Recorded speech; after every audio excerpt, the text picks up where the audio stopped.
Bonjour à tous et bienvenue sur le podcast de la balade multimodale. À l'Institut 410, le jeu est considéré depuis longtemps comme un puissant levier d'apprentissage. La communauté pédagogique l'intègre d'ailleurs régulièrement dans ses pratiques d'animation. Aujourd'hui, j'ai le plaisir d'accueillir Céline Danger et Nathalie Verguet qui ont régulièrement recours à ces techniques pour engager et motiver leurs apprenants. Bonjour Céline. Bonjour Mathilde. Bonjour Nathalie. Bonjour Mathilde. On dit que le jeu stimule la curiosité et le plaisir d'apprendre et que cela favorise la participation active des apprenants. Alors, entrons tout de suite dans le vif du sujet. Céline, est-ce que tu peux nous présenter les différents types de jeux que tu utilises lors de tes formations? Dans les formations, j'utilise, soit des jeux qui existent, des jeux de société classiques et que je vais détourner, soit, je vais utiliser des jeux que j'ai, créés, et là, ça va demander un peu plus de temps aussi de préparation pour, créer les supports. Et comment est-ce que tu détournes un jeu déjà existant? Alors, par exemple, j'utilise un jeu de société auquel je joue qui s'appelle, Dixit. Alors le jeu Dixit, pour ceux qui ne le connaissent pas, c'est un jeu qui est constitué, de 84 cartes. J'utilise, les cartes pour, parler sur un sujet. C'est-à-dire que, par exemple, dans Dixit, on peut avoir une carte, avec, une personne qui a, je ne sais pas, une horloge et ben, la personne qui va peut-être illustrer, peut-être les difficultés de son travail, elle va peut-être prendre cette carte en disant: «Bah, voilà, moi j'ai pris cette carte parce que, mon travail implique que je doive, gérer le temps, parce que c'est chronophage». Donc en fait, c'est je détourne les objectifs d'un jeu de société réel et je n'utilise juste, que le support. Et toi, Nathalie, dans tes formations, est-ce que tu as recours à d'autres jeux et comment est-ce que tu les intègres dans tes séquences? Un jeu, qui a un petit parfum, désuet, hein, le jeu de loi, qui est donc un jeu de plateau avec des cases. Sur chacune de ces cases, ben, il y a des questions auxquelles il faut répondre et puis, sur certaines, il y a des «gages» entre guillemets. Donc l'idée, bah, c'est là encore de le détourner pour, l'adapter à un contenu, bah, qui correspond à l'objectif du module que je suis en train d'animer. Ça, c'est le type de jeu qui va prendre quand même une bonne partie, hein, de l'animation. Par contre, je peux aussi avoir recours à des jeux, de façon beaucoup plus brève, par exemple pour capitaliser, une notion qu'on vient d'aborder. Donc ça peut être des mots croisés, voilà. Essayer de reconstituer une grille à partir de définitions qui toujours ont trait au thème qu'on a abordé. Ça peut aussi être via, Kahoot, des quiz, en équipe pour dynamiser un petit peu et puis reconcentrer tout le monde, Du coup, ça quel peut être très intéressant pour, créer une unité dans un groupe, puisque parfois, au cours de la formation, les gens ne se connaissent pas et là, ça les oblige à aller vers l'autre, à travailler ensemble, mais tout dans un à cadre fait. ludique. Tout à fait, hein. C'est, un des avantages, hein, de proposer ce format, c'est de créer très, très rapidement, en fait, des interactions, heu, entre les participants et entre les participants et le formateur. Pour vous, en tant que formatrice, quels sont les avantages de l'utilisation du jeu? L'utilisation du jeu, dans le cadre des formations, c'est que ça permet aussi de créer une dynamique, de groupe. Ça favorise aussi les échanges parce qu'on a un support donc en général les participants, bah, vont parler, beaucoup plus facilement.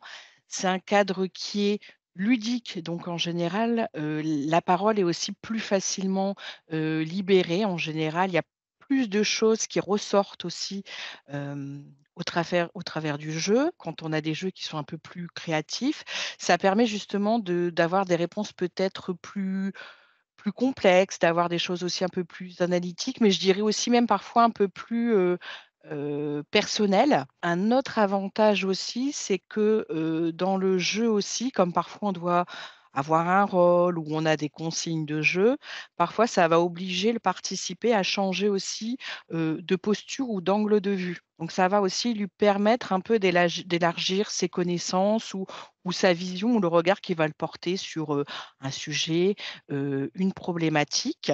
Ça, c'est aussi quelque chose qui ressort assez facilement, dans le jeu et puis le petit plus aussi, mais alors qui est pas forcément l'objectif premier dans le cadre des formations, mais ça stimule aussi, la créativité et de ce fait-là, ça met aussi une ambiance particulière et ça fait vraiment un lien aussi qui est plus fort, à mon sens, entre les participants. Vous animez des formations également à distance. Vous utilisez aussi ces techniques? Pour l'exemple que je citais tout à l'heure, du jeu de loi, c'est la première fois que je l'ai conçu justement, c'était pour une animation à distance. C'est vrai que ça permet peut-être d'aller chercher, les participants, plus facilement aussi, quand on est en distanciel. Un des avantages aussi du jeu, c'est de permettre, aux participants d'emblée, de se retrouver dans un autre espace, l'espace de la formation certes, mais en proposant le jeu, ils se trouvent tout de suite déconnectés de leur poste de travail, et emmenés dans autre chose. Un autre chose où on a le droit de se tromper, quand, on aborde une formation et de surcroît, à distance, on peut toujours, ressentir en tant que participant, une certaine appréhension et le fait de proposer d'emblée un jeu, permet d'atténuer un petit peu, ces appréhensions et de, plonger, le groupe, dans l'univers de la formation à travers un jeu qui, leur permet Tout de suite de se sentir prêt à participer et de devenir acteur finalement. oui, tout à fait.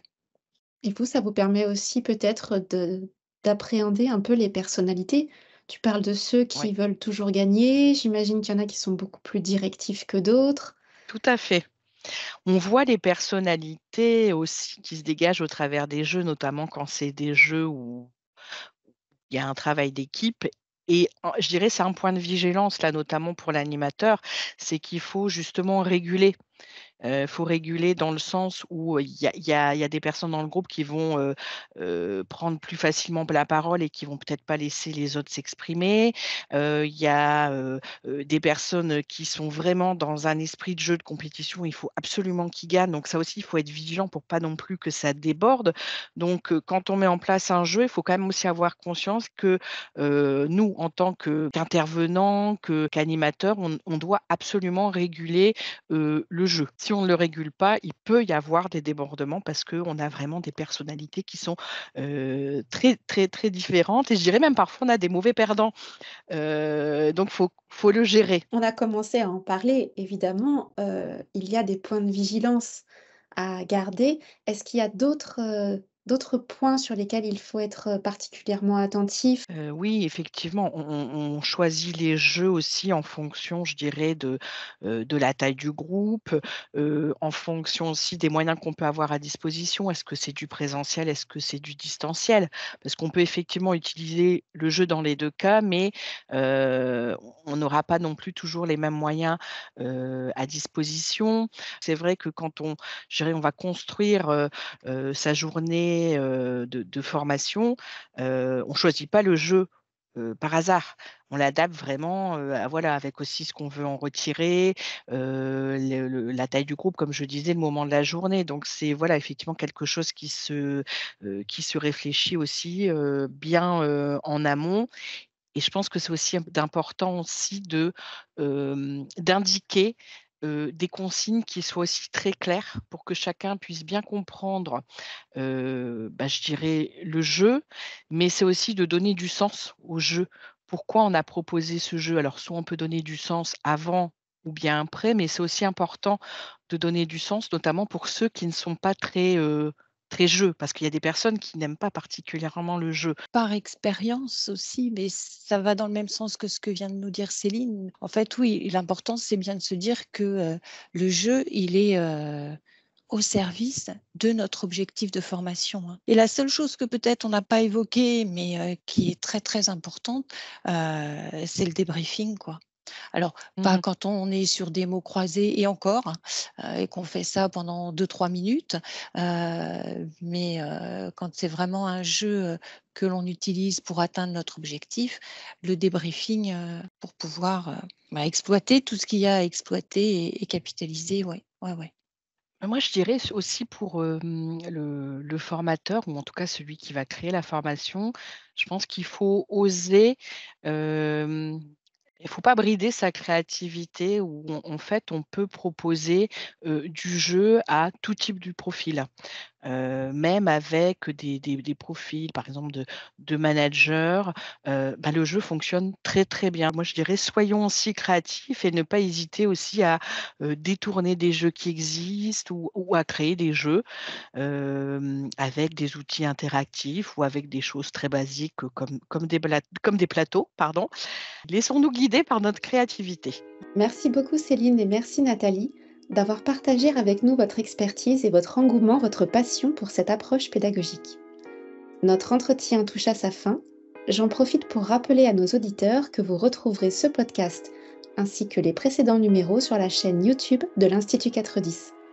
Je vous dis à très bientôt pour un prochain numéro du podcast de la balade multimodale.